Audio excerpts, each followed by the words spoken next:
दोस्तों, आज के प्रश्नवार में प्रश्न सरकार से नहीं, नेताओं से नहीं, किसी पॉलिटिकल पार्टी से नहीं, किसी जनप्रतिनिधि से नहीं, बल्कि उन ठेकेदारों से है जो जबरदस्ती जिम्मेदारी उठाने के लिए तैयार बैठे। अपने परिवार की जिम्मेदारी नहीं उठा पाएंगे, तब इन्हें नैतिकता याद नहीं आती, लेकिन दूसरों के घरों में ताक झांक करने से लेकर दूसरों पर आरोप लगाकर उनके आंसुओं का हिसाब किताब मांगते हैं। जी, आज ऐसे ही तथाकथित फर्जी सामाजिक ठेकेदारों से सवाल पूछा जाएगा। प्रतीक यादव के निधन के बाद जहां पूरे यादव परिवार में मातम है, वहां दोनों ही पक्षों में जो ट्रोलर्स बैठे हुए हैं, आज उनसे सवाल है। दोनों ही पक्षों में जो सवाल अपर्णा यादव से पूछ रहे हैं कि आंसू कहां है तुम्हारे, आज सवाल उनसे भी है जो अखिलेश यादव पर तंज कस रहे हैं सिर्फ टोपी पहन लेने पर। आज कई सारे सवाल हैं, आज यही सवाल पूछे जाएंगे डंके की चोट पर। नमस्कार, मैं हूं प्राज्वल गौतम और आप देख रहे हैं प्रश्नवार। जो प्रतीक यादव है, उनका निधन हुआ और उनका जो अंत्येष्टि है वो हो चुकी है। पूरा परिवार कैसे शोकाकुल में है, पहले वहीं से हम शुरू करते हैं। कुछ तस्वीरें आपको दिखाते चलते हैं। यहां पर जरा देखिए, पहले तस्वीरें यहां देखिए। पूरा परिवार, जो यादव परिवार है, अखिलेश यादव बैठे हैं, शिवपाल सिंह यादव हैं, पूरा परिवार शोकाकुल है। तो ये तस्वीर निकलकर भी सामने आई है जिसमें बताया गया कि देखिए, यादव परिवार के लिए भावुक क्षण है। प्रतीक यादव के अंतिम संस्कार में भाई अखिलेश यादव, चाचा शिवपाल सिंह यादव बैठे नजर आ रहे हैं। प्रतीक अपर्णा की दोनों बेटियां प्रथमा और पद्मजा भी अगल बगल बैठी हुई हैं और अपने पिता को आखिरी विदाई दे रही हैं। वाकई बहुत भावुक पल है और मैं क्या अपील तो कर नहीं सकता इन तमाम ट्रोलर्स को, इनको कोई शर्म तक नहीं आती, इनसे कोई अपील नहीं की जा सकती। बस आपको मैं तस्वीर के जरिए आप और हम समझ सकते हैं इस दर्द को, इस वक्त को। देखिए, धर्मेंद्र यादव, शिवपाल सिंह यादव के बेटे आदित्य, यहाँ पर उनके ससुर भी मौजूद हैं प्रतीक यादव के। ये निकलकर तस्वीर आई सामने। अब तस्वीर जरा एक तस्वीर दिखाऊंगा। आप शुरुआत करते हैं कि वहाँ क्या क्या हो रहा है, क्या क्या हुआ। प्रतीक यादव के निधन के बाद कई तरह के सवाल हैं और होने भी चाहिए। जिस तरह के दावे उनके दोस्तों की तरफ से, नाखून नीले पड़ गए, होठ काले पड़ गए, चोट के निशान जो पोस्टमार्टम रिपोर्ट में नहीं दिखे, ये सवाल उठना लाजमी है और उठाना चाहिए। ये एक दावा ये भी था कि तबीयत खराब चल रही थी प्रतीक यादव की।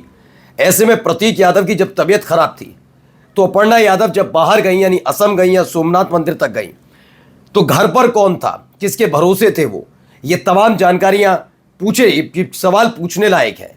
लेकिन कोई मेरे इमोशन के बारे में पूछे कि आप इमोशनल क्यों नहीं है, ये आप सामाजिक ठेकेदार बैठे हो। आज ऐसे ही सामाजिक ठेकेदारों की पोल खोली जाएगी। पहले जरा इस वीडियो को जरा देख लीजिए क्या है।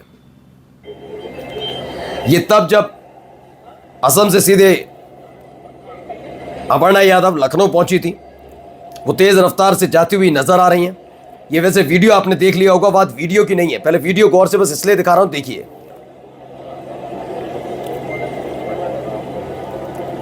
चेहरे पर तनाव है। इसे लिखा तो पॉलिटिक्स नाम की, राजनीति नाम के किसी ट्विटर हैंडल है, लेकिन सोचिए घटिया कितनी सोच है। गांव में जब किसी की मौत होती है तो पूरे गांव में सन्नाटा हो जाता है। पढ़िएगा, सबके चेहरे मायूस हो जाते हैं। ओके, जिसका कोई अपना चला जाता है उसका रो रो कर बुरा हाल रहता है। ठीक है, प्रतीक यादव की आकस्मिक मृत्यु की खबर सुनकर उनकी पत्नी अपर्णा यादव लखनऊ एयरपोर्ट से बाहर निकलते वक्त कोई मायूसी नहीं, मायूसी का ठेका लिया इन लोगों ने कि मायूस होइए, रोइए, चीखिए, चिल्लाइए। तो आपको मायूसी देखनी है, मायूसी देखनी है तो दिखा देते हैं आज आपको। ये देखिए, ये भी तस्वीर देख लेते, कम से कम शर्म आ जाती। किसी महिला पर सवाल उठाने वालों, शर्म करो। देखो,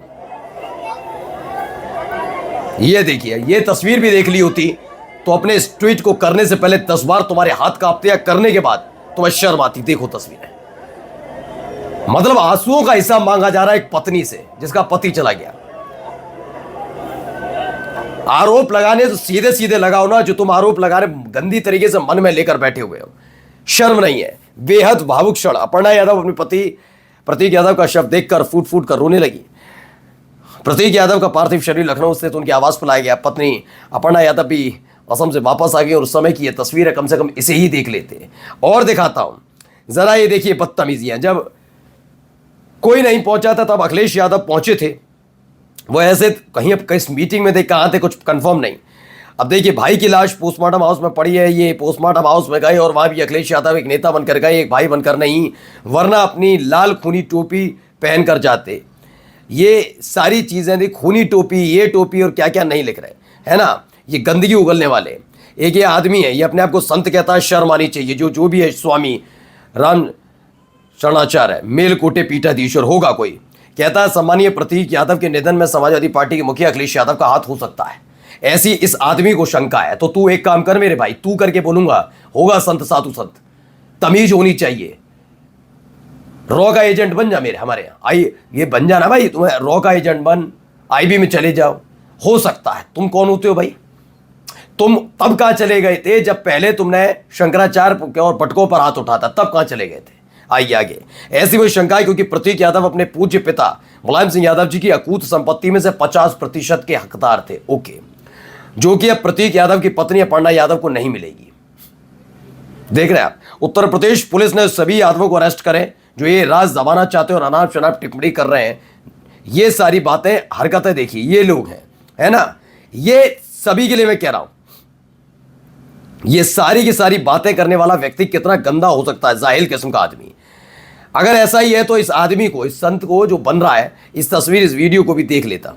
ये देखिए, जब प्रतीक यादव को आखिरी विदाई देने पहुंचे थे अखिलेश यादव, तब की ये तस्वीर है।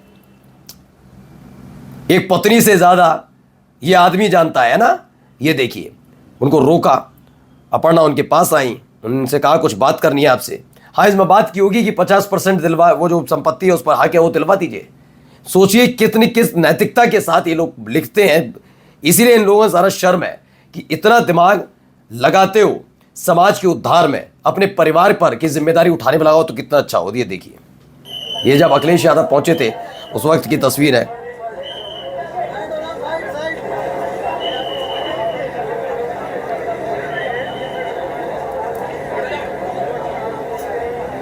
दरअसल यादव परिवार की एकजुटता कुछ लोगों को बर्दाश्त नहीं होती, शायद यही एक वजह है। और दोनों तरफ के लोगों की कह रहा हूं, थोड़ी शर्म कर लो, थोड़ी शर्म।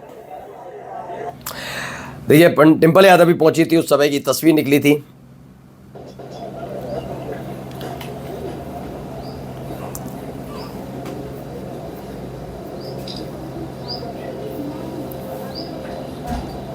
तो उस वक्त ये तस्वीर निकलकर सामने आई। जाते आते कम से कम जिन्होंने नैतिकता को खूंटी पर टांगा है, उससे उनसे तो क्या ही कहा जाए। लेकिन सबको अपनी अपनी जिम्मेदारियां समझनी चाहिए। मैं अब भी ये नहीं कहता कि अगर कोई शंका है तो सवाल नहीं पूछने चाहिए, प्रश्न पूछने चाहिए, लेकिन प्रश्न का भी एक दायरा होता है। ज़बरदस्ती लांछन लगाने या किसी की इज्जत पर उंगली उठाने से पहले उसे प्रश्न नहीं कहा जाता, उसे तुम्हारी नीयत कही जाती है, नीति कही जाती है। नमस्कार।